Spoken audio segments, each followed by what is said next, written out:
ಈಗ ನೋಡಿ, ಆಂಧ್ರ ಪ್ರದೇಶದಲ್ಲಿ ಆಂಧ್ರ ಚುನಾವಣೆ ಮುಗಿದಿದೆ, NDA ಅಧಿಕಾರಕ್ಕೆ ಬಂದಿದೆ, ಚಂದ್ರಬಾಬು ನಾಯ್ಡು ಮುಖ್ಯಮಂತ್ರಿಯಲ್ಲಿ, BJP TDP ಮೈತ್ರಿ ಅಧಿಕಾರಕ್ಕೆ ಬಂದಿರುವಂಥದ್ದು.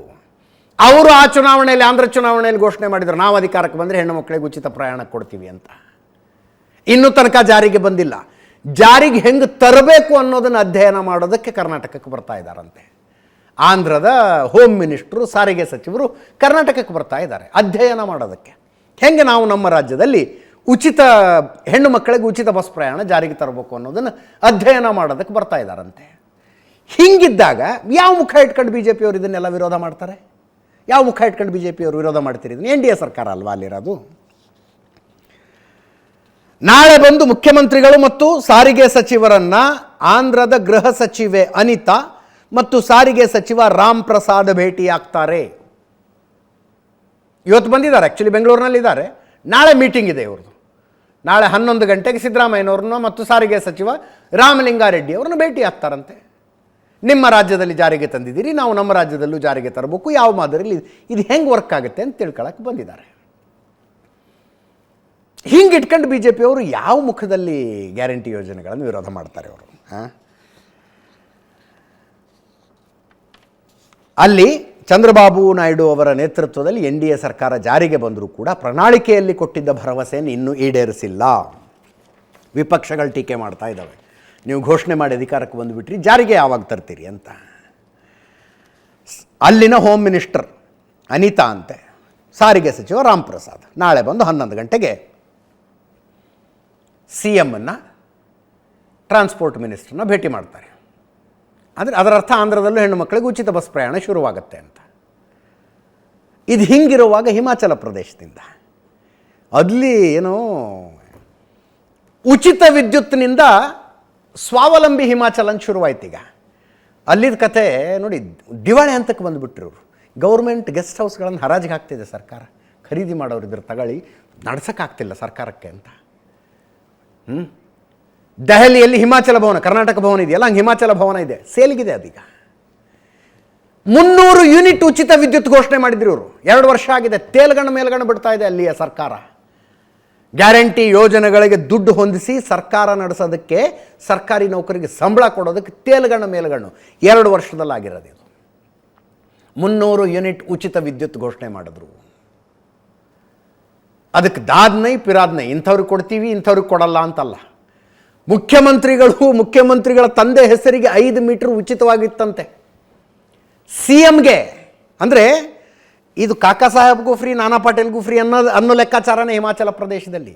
ಮುಖ್ಯಮಂತ್ರಿಗಳು ಮತ್ತು ಮುಖ್ಯಮಂತ್ರಿಗಳ ತಂದೆ ಹೆಸರಿನಲ್ಲಿ 5 ಮೀಟರ್ಗೆ ಉಚಿತವಾಗಿ ಪ್ರತಿ ತಿಂಗಳು 1 ಮೀಟರ್ಗೆ 300 ಯೂನಿಟ್ ಬರ್ತಾ ಇತ್ತು ಅಂದರೆ ಲೆಕ್ಕ ಹಾಕೊಳ್ಳಿ ನೀವು ಯಾವ ಲೆವೆಲಿಗೆ ಕೊಟ್ಟಿರ್ಬೇಕು ಇವರು ಅಂತ. ಈಗೇನಂತಿದ್ದಾರೆ, ಯಾರ್ಯಾರು ಅನುಕೂಲಸ್ಥರಿದ್ದೀರೋ ನೀವು ಬಿಟ್ಕೊಟ್ಟು ಬಿಡಿ, ನೀವು ಫ್ರೀಯಾಗಿ ತಗೊಂಡ್ಬಿಟ್ರೆ ಹೆಂಗೆ ಅಂಥೇಳಿ ನೋಡಿ, ನಿಮ್ಮೆಲ್ಲರಿಗೂ ಮಾದರಿ ಅನ್ನುವ ರೀತಿಯಲ್ಲಿ ನಾನು ಬಿಟ್ಟುಕೊಡ್ತಾ ಇದ್ದೀನಿ ಅಂತ ಹಿಮಾಚಲ ಪ್ರದೇಶದ ಮುಖ್ಯಮಂತ್ರಿಗಳು ಘೋಷಣೆ ಮಾಡಿದ್ರು. ಅದರ ಜೊತೆಗೆ ಉಳಿದ ಅನುಕೂಲಸ್ಥರು ಸ್ವಾವಲಂಬಿ ಹಿಮಾಚಲವನ್ನು ಮಾಡುವ ದೊಡ್ಡ ಮನಸ್ಸಿನಿಂದ ನೀವು ಉಚಿತ ವಿದ್ಯುತ್ತನ್ನು ಬಿಟ್ಟುಕೊಡೋದಾದರೆ ಹೆಂಗೆ ಬಿಟ್ಟುಕೊಡ್ಬೋದು ಅನ್ನೋದಕ್ಕೆ ಹಲವು ಮಾರ್ಗಗಳನ್ನು ಹೇಳಿದ್ದಾರೆ.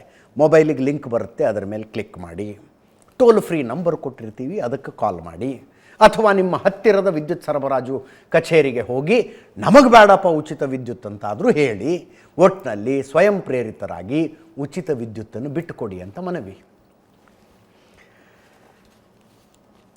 ಶ್ರೀಮಂತ ವ್ಯಕ್ತಿಗಳು ಸಬ್ಸಿಡಿಯ ಪ್ರಯೋಜನವನ್ನು ಪಡೆಯೋದು ಬೇಡ, ಸಬ್ಸಿಡಿಯನ್ನು ಕೈಬಿಡಿ ಅಂತ ಮನವಿ ಮಾಡಿಕೊಳ್ತಾ ಇದ್ದಾರೆ. ಫಸ್ಟ್ ಆಫ್ ಆಲ್ ಘೋಷಣೆ ಮಾಡುವಾಗ ಯೋಚನೆ ಮಾಡಬೇಕಾ, ಇದು ನಮಗೆ ನಿಗದಿಲ್ವ ಅಂತ ಯೋಚನೆ ಮಾಡಬೇಕು.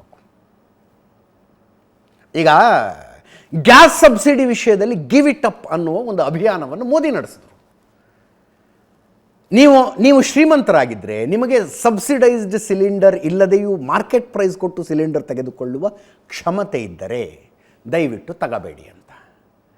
ಹಾಗೆ ಘೋಷಿಸುವುದಕ್ಕಿಂತ ಹಿಂದಿನ ಚುನಾವಣೆಯಲ್ಲಿ ಊರು ತುಂಬ ಓಡಾಡಿ ನಾವು ಅಧಿಕಾರಕ್ಕೆ ಬಂದರೆ ಇಷ್ಟು ಸಬ್ಸಿಡಿ ಕೊಡ್ತೀವಿ, ಅಷ್ಟು ಸಬ್ಸಿಡಿ ಕೊಡ್ತೀವಿ ಅಂತ ಹೇಳಿರಲಿಲ್ಲ ಅವರು. ಇದು ಹೇಳಿದ ಮೇಲೆ ಮಾಡ್ತಾ ಇರೋದು. ಇದು ಹಿಮಾಚಲ ಪ್ರದೇಶದ ಬಜೆಟ್ ಹೆಂಗೆ ವರ್ಕ್ ಆಗುತ್ತೆ ಅನ್ನೋದನ್ನು ತೋರಿಸ್ತಾ ಇದ್ದೀವಿ ನೋಡಿ ಅಲ್ಲಿ. 58,444 ಕೋಟಿ ರೂಪಾಯಿಯ ಬಜೆಟ್ ಆದರೆ 12,999 ಕೋಟಿ ಅದರಲ್ಲಿ ಸಾಲನೇ ಬರುತ್ತೆ. ಬಂಡವಾಳ ವೆಚ್ಚ ನೋಡ್ರಿ, ಕ್ಯಾಪಿಟಲ್ ಎಕ್ಸ್ಪೆಂಡಿಚರ್ ಅದು ಎಷ್ಟಿದೆ, ಎಷ್ಟು ಹೆಚ್ಚಾಗಿದೆ ಅನ್ನುವುದರ ಆಧಾರದ ಮೇಲೆ ಆ ರಾಜ್ಯದ ಭವಿಷ್ಯ ಹೇಳಬಹುದು. 6,270 ಕೋಟಿ ರೂಪಾಯಿ ಇಟ್ಕೊಂಡಿದ್ದಾರೆ ಅವರು. 6,270 ಕೋಟಿ ರೂಪಾಯಿ. ಸರ್ಕಾರ ಬಂದು 2 ವರ್ಷದಲ್ಲಿ ಹಿಂಗಾಗಿದೆ ಕತೆ. ವಿಜಯೇಂದ್ರ ಅವರು ಅದನ್ನು ಟ್ವೀಟ್ ಮಾಡ್ತಾ ಇದ್ದಾರೆ. ಸರ್ಕಾರದ ಆರ್ಥಿಕ ಸಂಪನ್ಮೂಲವನ್ನು ಆಧರಿಸಿ ಸಮತೋಲನ ಕಾಯ್ದುಕೊಳ್ಳುವಲ್ಲಿ ವಿಫಲರಾಗಿ ತಾವು ನೀಡುವ ಪೊಳ್ಳು ಭರವಸೆಗಳಿಗೆ ಹಣ ಒದಗಿಸಲಾಗದೆ ಯೋಜನೆಗಳು ಹೇಗೆ ವೈಫಲ್ಯ ಸಾಧಿಸುತ್ತವೆ ಎನ್ನುವುದಕ್ಕೆ ಕಾಂಗ್ರೆಸ್ ಆಡಳಿತದ ಹಿಮಾಚಲ ಪ್ರದೇಶ ಸರ್ಕಾರ ಸಾಕ್ಷಿ ಒದಗಿಸಿದೆ. ಕರ್ನಾಟಕದಲ್ಲೂ ಸಹ ಪಂಚ ಗ್ಯಾರಂಟಿಗಳನ್ನು ನಿರ್ವಹಿಸುವಲ್ಲಿ ಗೊಂದಲಗಳನ್ನು ಸೃಷ್ಟಿಸಿಕೊಳ್ಳುತ್ತಿರುವ ಕಾಂಗ್ರೆಸ್ ಸರ್ಕಾರ ಶಕ್ತಿ ಯೋಜನೆಯಲ್ಲಿ ಈಗಾಗಲೇ ನಷ್ಟವನ್ನು ಅನುಭವಿಸಿದ್ದು, ಸಾರಿಗೆ ಇಲಾಖೆಯ 4 ನಿಗಮಗಳಿಗೆ ಬಡ್ಡಿ ರಹಿತವಾಗಿ 2,000 ಕೋಟಿ ರೂಪಾಯಿ ಸಾಲ ನೀಡಲು ಮುಂದಾಗಿದೆ.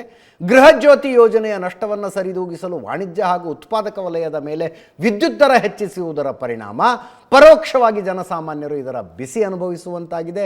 ಗೃಹಲಕ್ಷ್ಮಿ ಯೋಜನೆಗೆ ಹಣ ಹೊಂದಿಸಲಾಗಿದೆ, ಚುನಾವಣೆಯ ಸಂದರ್ಭದಲ್ಲಿ ಮಾತ್ರ ಉಳಿಸಿಕೊಂಡಿರುವ ಇತ್ಯಾದಿ ಇತ್ಯಾದಿ. ಭಾಳ ಉದ್ದದ ಟ್ವೀಟು. ಇಂತಿಂಥ ಯೋಜನೆಗಳಿಗೆ ಸಮಸ್ಯೆಯಾಗಿ ಹಿಂಗೆ ಮಾಡ್ತಾ ಇದ್ದೀರಿ ನೀವು ಅಂತ. ನೋಡೋಣ ಇರಿ ಸ್ವಾಮಿ, ಮಹಾರಾಷ್ಟ್ರದಲ್ಲಿ ಈಗಷ್ಟೇ ಅಧಿಕಾರಕ್ಕೆ ಬಂದಿದ್ದೀರಿ. ಆರ್ಥಿಕವಾಗಿ ಬಹಳ ಸುಸ್ಥಿತಿಯಲ್ಲಿರುವ ರಾಜ್ಯ.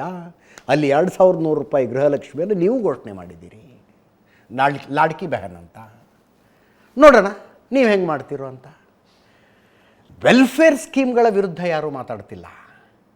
ಈಗ ಹಿಮಾಚಲ ಪ್ರದೇಶದ ಮುಖ್ಯಮಂತ್ರಿಗಳೇನು ಮನವಿ ಮಾಡಿಕೊಳ್ತಾ ಇದ್ದಾರಲ್ಲ, ಆತ್ಮನಿರ್ಭರ ಹಿಮಾಚಲಕ್ಕಾಗಿ ಅಂತ, ಅದನ್ನು ಪ್ರಣಾಳಿಕೆ ಮಾಡುವಾಗಲೇ ಯೋಚನೆ ಮಾಡಬೇಕು. ಉಚಿತ ವಿದ್ಯುತ್ತು ಕಡುಬಡವರಿಗೆ ಕೊಟ್ಟರೆ ಅಷ್ಟು ಉಳಿತಾಯ ಅವರಿಗೆ ಸಹಾಯ ಆಗುತ್ತೆ ಅಂತ ಮುಖ್ಯಮಂತ್ರಿಗಳ ಅಪ್ಪ ತಗೊಳ್ಳೋದಕ್ಕಿರೋದು. ಅದನ್ನ ಫ್ರೀ ಕರೆಂಟು 2 ವರ್ಷ ತಗೊಂಡ್ರಲ್ಲ ಈಗ. ಸರ್ಕಾರ ಬಂದು 2 ವರ್ಷದಲ್ಲಿ ಹಿಂಗಾಗಿದೆ ಕತೆ. ವಿಜಯೇಂದ್ರ ಅವರು ಅದನ್ನು ಟ್ವೀಟ್ ಮಾಡ್ತಾ ಇದ್ದಾರೆ. ಸರ್ಕಾರದ ಆರ್ಥಿಕ ಸಂಪನ್ಮೂಲವನ್ನು ಆಧರಿಸಿ ಸಮತೋಲನ ಕಾಯ್ದುಕೊಳ್ಳುವಲ್ಲಿ ವಿಫಲರಾಗಿ ತಾವು ನೀಡುವ ಪೊಳ್ಳು ಭರವಸೆಗಳಿಗೆ ಹಣ ಒದಗಿಸಲಾಗದೆ ಯೋಜನೆಗಳು ಹೇಗೆ ವೈಫಲ್ಯ ಸಾಧಿಸುತ್ತವೆ ಎನ್ನುವುದಕ್ಕೆ ಕಾಂಗ್ರೆಸ್ ಆಡಳಿತದ ಹಿಮಾಚಲ ಪ್ರದೇಶ ಸರ್ಕಾರ ಸಾಕ್ಷಿ ಒದಗಿಸಿದೆ. ಕರ್ನಾಟಕದಲ್ಲೂ ಸಹ ಪಂಚ ಗ್ಯಾರಂಟಿಗಳನ್ನು ನಿರ್ವಹಿಸುವಲ್ಲಿ ಗೊಂದಲಗಳನ್ನು ಸೃಷ್ಟಿಸಿಕೊಳ್ಳುತ್ತಿರುವ ಕಾಂಗ್ರೆಸ್ ಸರ್ಕಾರ ಶಕ್ತಿ ಯೋಜನೆಯಲ್ಲಿ ಈಗಾಗಲೇ ನಷ್ಟವನ್ನು ಅನುಭವಿಸಿದ್ದು, ಸಾರಿಗೆ ಇಲಾಖೆಯ 4 ನಿಗಮಗಳಿಗೆ ಬಡ್ಡಿ ರಹಿತವಾಗಿ 2,000 ಕೋಟಿ ರೂಪಾಯಿ ಸಾಲ ನೀಡಲು ಮುಂದಾಗಿದೆ. ಗೃಹ ಜ್ಯೋತಿ ಯೋಜನೆಯ ನಷ್ಟವನ್ನು ಸರಿದೂಗಿಸಲು ವಾಣಿಜ್ಯ ಹಾಗೂ ಉತ್ಪಾದಕ ವಲಯದ ಮೇಲೆ ವಿದ್ಯುತ್ ದರ ಹೆಚ್ಚಿಸುವುದರ ಪರಿಣಾಮ ಪರೋಕ್ಷವಾಗಿ ಜನಸಾಮಾನ್ಯರು ಇದರ ಬಿಸಿ ಅನುಭವಿಸುವಂತಾಗಿದೆ. ಗೃಹಲಕ್ಷ್ಮಿ ಯೋಜನೆಗೆ ಹಣ ಹೊಂದಿಸಲಾಗಿದೆ, ಚುನಾವಣೆಯ ಸಂದರ್ಭದಲ್ಲಿ ಮಾತ್ರ ಉಳಿಸಿಕೊಂಡಿರುವ ಇತ್ಯಾದಿ ಇತ್ಯಾದಿ. ಭಾಳ ಉದ್ದದ ಟ್ವೀಟು. ಇಂತಿಂಥ ಯೋಜನೆಗಳಿಗೆ ಸಮಸ್ಯೆಯಾಗಿ ಹಿಂಗೆ ಮಾಡ್ತಾ ಇದ್ದೀರಿ ನೀವು ಅಂತ. ನೋಡೋಣ ಇರಿ ಸ್ವಾಮಿ, ಮಹಾರಾಷ್ಟ್ರದಲ್ಲಿ ಈಗಷ್ಟೇ ಅಧಿಕಾರಕ್ಕೆ ಬಂದಿದ್ದೀರಿ. ಆರ್ಥಿಕವಾಗಿ ಬಹಳ ಸುಸ್ಥಿತಿಯಲ್ಲಿರುವ ರಾಜ್ಯ. ಅಲ್ಲಿ 2,100 ರೂಪಾಯಿ ಗೃಹಲಕ್ಷ್ಮಿಯನ್ನು ನೀವು ಘೋಷಣೆ ಮಾಡಿದ್ದೀರಿ, ಲಾಡ್ಕಿ ಬೆಹನ್ ಅಂತ. ನೋಡೋಣ ನೀವು ಹೆಂಗೆ ಮಾಡ್ತೀರೋ ಅಂತ. ವೆಲ್ಫೇರ್ ಸ್ಕೀಮ್ಗಳ ವಿರುದ್ಧ ಯಾರೂ ಮಾತಾಡ್ತಿಲ್ಲ. ಈಗ ಹಿಮಾಚಲ ಪ್ರದೇಶದ ಮುಖ್ಯಮಂತ್ರಿಗಳೇನು ಮನವಿ ಮಾಡಿಕೊಳ್ತಾ ಇದ್ದಾರಲ್ಲ, ಆತ್ಮನಿರ್ಭರ ಹಿಮಾಚಲಕ್ಕಾಗಿ ಅಂತ, ಅದನ್ನು ಪ್ರಣಾಳಿಕೆ ಮಾಡುವಾಗಲೇ ಯೋಚನೆ ಮಾಡಬೇಕು. ಉಚಿತ ವಿದ್ಯುತ್ತು ಕಡುಬಡವರಿಗೆ ಕೊಟ್ಟರೆ ಅಷ್ಟು ಉಳಿತಾಯ ಅವರಿಗೆ ಸಹಾಯ ಆಗುತ್ತೆ ಅಂತ ಮುಖ್ಯಮಂತ್ರಿಗಳ ಅಪ್ಪ ತಗೊಳ್ಳೋದಕ್ಕಿರೋದು. ಅದನ್ನ ಫ್ರೀ ಕರೆಂಟು 2 ವರ್ಷ ತಗೊಂಡ್ರಲ್ಲ ಈಗ.